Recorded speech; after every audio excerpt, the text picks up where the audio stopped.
Hi అండి. మాకైతే ఇప్పుడు చెన్నైలో వర్షాలు పడుతున్నాయి. ఈ చల్లని వాతావరణంలో ఇలా బేబీ కార్న్ పకోడా ఒకసారి ట్రై చేయండి. భలే టేస్టీగా ఉంటుందన్నమాట.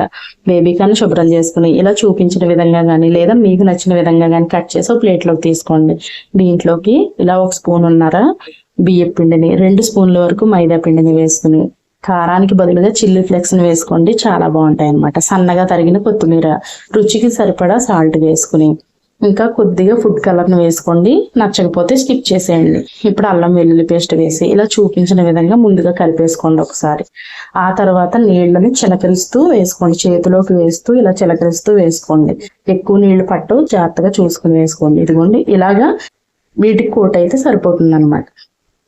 అంతేనండి. ఇప్పుడు డీప్ ఫ్రైకి సరిపడగా ఆయిల్ని పెట్టుకుని నూనె బాగా కాగిన తర్వాత మీడియం ఫ్లేమ్కి సెట్ చేసుకుని ఇలా వేసేసుకోవడమేనండి.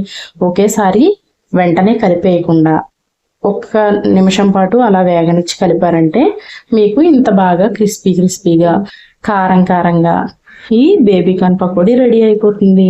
మీకు నచ్చిన సాస్తో ఇలా సర్వ్ చేసుకుని ఈ చల్లని వాతావరణాన్ని ఎంజాయ్ చేసేయండి. టీ టైం స్నాక్స్కి భలే ఉంటాయి కదండి. పిల్లలు పెద్దలు బాగా ఇష్టపడి తింటారు. ప్లీజ్ నా ఛానల్ని సబ్స్క్రైబ్ చేసుకోండి. Thank you for watching.